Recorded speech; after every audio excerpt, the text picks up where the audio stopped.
Have you ever wondered how you can use 1 to 5 million naira to start up a farm?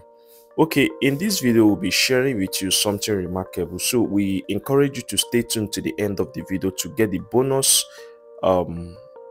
response from the farmer, how you can actually begin your farm with 1 to 5 million naira. So we took a trip to Ibadan, that's in Oyo State. Yeah, in Oyo State. And we saw this farmer doing a remarkable job in the agricultural sector, and it was a moment of we really enjoyed every experience we got from that this particular trip. So if you are joining us for the very first time, we would like to encourage you to like, subscribe, comment, and turn on your notification bell. So as I said earlier, it was a moment of bonding for us. We bonded with the farmer, and please, we encourage you to stay tuned and keep watching. When we tell you to start, no matter how small, you can see we have the big players in the industry and we still visit them. We also have those coming up in the industry and we still visit them to show you that with the little you have, you can actually go into agriculture. So, and that's one thing we keep emphasizing in this channel. We learn, we grow, and we explore new ideas in agriculture. So keep watching as we meet up with Mr. Jude to ask him some essential questions relating to this farm. So let's keep watching. Welcome back to Agrolearner. Okay, one of the things we do in Agrolearner, we discover inspiring people in agriculture. No matter how small what you are doing is, we believe that tomorrow you can actually be a big player. So today with me we have Mr. Jude, Dr. Jude, doing amazing things in agriculture. And we walked from his maize section, bean section, and currently in the rice section of the crop. And man, I was convinced. This young man here is doing an amazing job. So let me not do the talking alone. I would like him to actually introduce himself and tell us a little bit of what he is doing in this farm, and probably share with us what the farm stands for and the rest of it. Okay, so my name is Dr. Jude. I hold a PhD in plant technology, and what we're doing here is farming, obviously. So what we have here is rice. There's a dam to meet there's a dam there. We created a dam, a mini dam that holds water. Then water clears to match. So by that time, when it's going down, the new rain starts. So it doesn't really go dry. So here we go both in and out of season.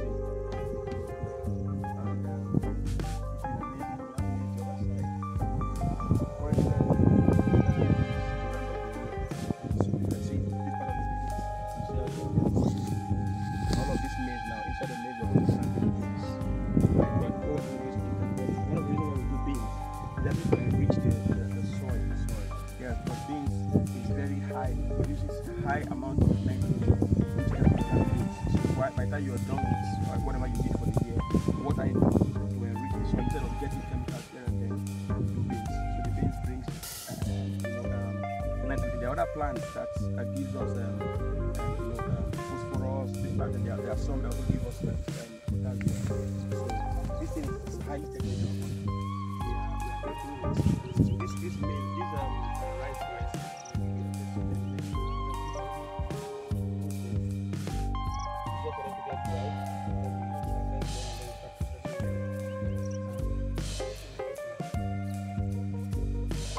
That's the rice. You can see. So once it's dried, we start processing it. And we have maize there. We have maize here. We have Irish potatoes. That's a pilot program we started on Irish potatoes. So we are doing really well. We have ginger here. About 17 acres of ginger.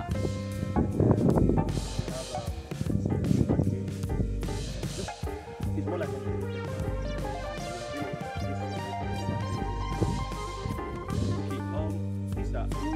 has it always been like this? Has it always been like this? Can you probably share with us some of the we would also like to know something. Just looking at this massive project, I know this is not this doesn't cost just little. It costs much.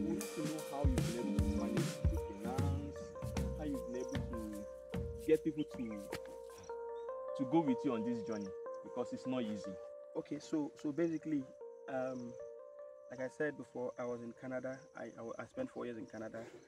I was in Glasgow, and of course I've been offered a series of jobs. So in the midst of all of this, it's difficult when you go, to the West, and you don't have any skill or something, or you don't have any training. Mine was different. I was already trained, and then went there to further. So raising fund was not a difficult thing. Okay. Do some little job and raise the funds. It's just that I always knew that I was not going to be in The the West. West for long. For Yeah, long. knowing, looking at the setting of the West, knowing that actually your growth is monitored and is capped. You cannot, there's a certain level you can get over, especially when you are a minority. You're not part of them. Part of them, Yes. yeah. So for me, I've always known that Nigeria has more opportunities than. I mean, you could sleep poor in Nigeria, the next day you are rich. That's how Nigeria is. But you can't do that in the West. They'll be on you. The system is always capping one. So for that reason, I actually turned down. I had about 4 different job offers. And I mean, if I was going to pick, I would have picked the one in New Zealand, because that's where the largest amount of beef in the world is grown. Yes, they're the ones who actually feed the UK in beef, and I got a job there. Yes, New Zealand. So I got a job there, and it was quite a good job. But again, it's beyond the money thing, because if we looked at the money, you wouldn't want to come back. So but I decided to come back here because I think I have a mission here in Nigeria. Okay, I have a mission in Nigeria, and my mission is to feed people. So for instance, there's a project we are doing now, not here, where we are going to be selling rice for 1/3 of the price. Wow. Yes. So not as if we're making profit that much. Yes, we are breaking even. Okay. Even with that, we're breaking even. Or at least, more importantly, we are feeding the people. People are hungry. And this is why I think I came back to Nigeria. People ask me, oh, why did you leave? No, this is why I left and came back to Nigeria. So financially, one of the good things, you talked about finance. Yes, apart from the fact that I raised finance and started doing this, buy facilities and all of that, I also, I mean the facilities that I need. I also have donors. Okay. Yes, international donors, and I also have investors. I don't know if I think when we were coming here, I complained about one alert that came in. Yes. And the person just called me. We have not finished discussing, and I just sent the money.